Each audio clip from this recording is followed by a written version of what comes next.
some SEO traffic or traction in some different areas, which will be some of the major modifications that we make in the next rollout.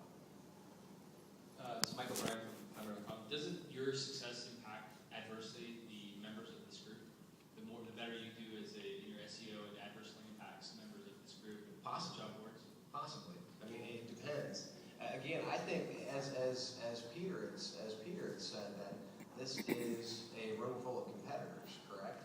So we're raising the bar as much as we possibly can, and we hope that you guys do the exact same thing. Other than directing traffic to your particular websites, how are you enhancing the user experience, the job seeker experience? The actual job seeker experience for us, it's about the two stakeholders really that we need to focus on. It's the job seeker and it's the employer.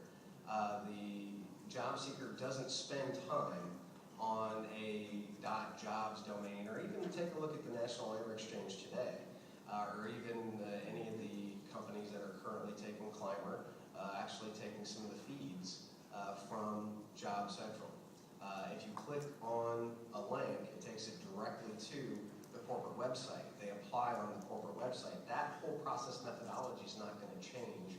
We don't want to create layers or different ways to stop the job seeker from getting to the other stakeholder. Hi, Ethan Bloomfield, I'm with Job Target. So my question is, and not as much for you, Chad, but the two women next to you. Thank you. As corporations, so that I'm just trying to get a better understanding. I don't have anything critical to say right now. I'm just curious. As a company, is your goal in working with direct employers and your goal in working with .jobs to not have to buy job postings from niche and national boards? Is that what the goal is for you, is to not have to spend money with Monster, Career Builder, Hot Jobs, and the rest of us in this room? Is that where you're trying to get? I don't know that we're that targeted, that there's any of you that I don't like over the other. But I am glad that Peter made you say your name and company. But of course, I mean, our strategy is,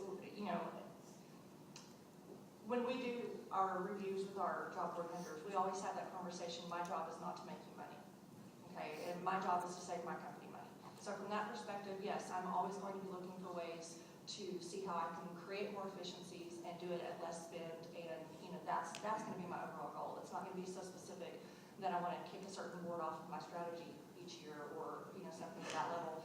But if I did, I don't know that I would shed a tear about it, because it would be from the standpoint of I'm going to be saving money, and I can pump that money into SEM or doing some other things from the perspective of what can I do to drive traffic to ATT Hot Jobs. I guess I'm saying, is that the mission? Well, so I The would, mission of the .jobs initiative, and then I have a follow-up question. yeah, I would say .jobs is a part of our overall strategy, and at the broadest level, it's to increase labor market efficiency. So the faster, the easier we make it for job seekers to find our jobs and ultimately find our site, that's really our goal. Well, real quick, I mean, this is for me, so I'm going to butt in. Real quick, I mean, our focus is to be able to help our member companies with cost per hire. It's the same type of goals that you have. I don't see this as the solution, and I think that's one of the problems that some people are looking at, is this is the solution that's out there. There's no such thing. And if you believe that, then you're wrong and you're out of your head. This is a new solution, okay?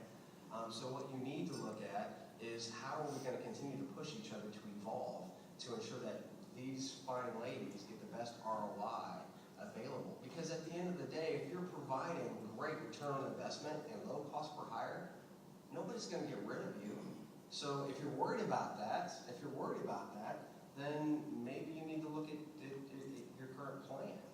Because at the end of the day, if you were providing great ROI, who cares? They want to keep you. And I will tell you guys that I'm doing a presentation. What day is today? I'm going to travel too long.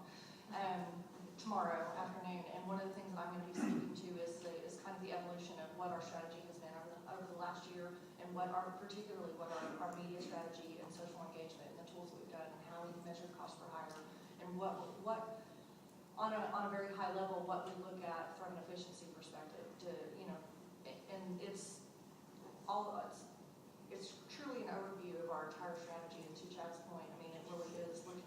how many different tools that we have to drive everybody to that same destination of .jobs. And just looking at how many different destination strategies we have and what works and what's the most efficient. So I'll expand on that just a little bit, because it's not just about the traffic, it's about the actual hire. And we have a number of additional boards that we utilize that drive intense amounts of traffic, but ultimately the candidates are either not qualified or don't convert to hire. So that's really part of what we look at, is what's our overall spend associated with each of those boards, and what does that give us in a cost per hire. And I'll tell you the basic difference between what we see with any one of our boards and our partnership with direct employers as a member is 10 to 1, and is as good as with a couple of boards 15 to 1.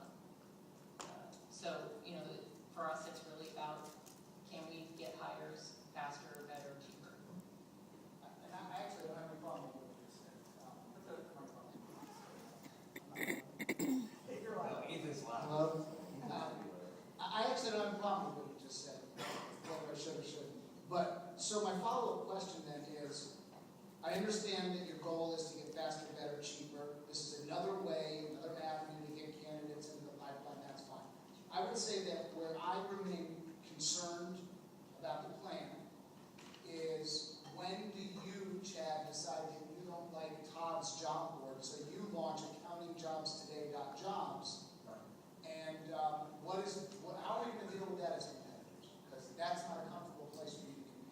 Well, at the end of the day, they tell us the types of names they want to launch. This is dictated by the companies.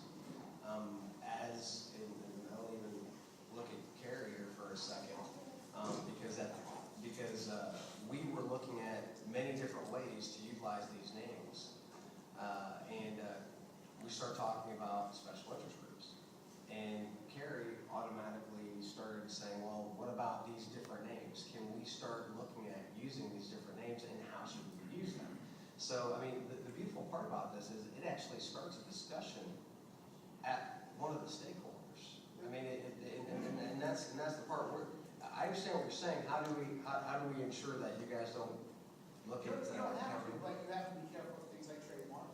Yeah. I want you to be very careful with that. You're not going to launch monster.jobs, right? No, actually, as a matter of fact, Monster, I believe, currently owns Monster.jobs.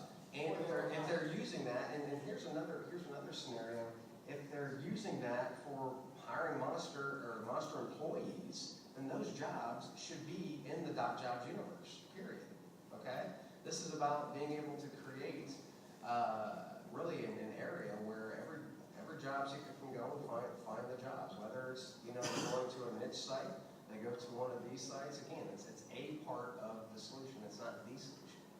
Where are you guys setting up accounting.jobs? Who gets that? AT&T get that, or someone? No, well, and nobody gets that. Nobody gets that, and that's a good question.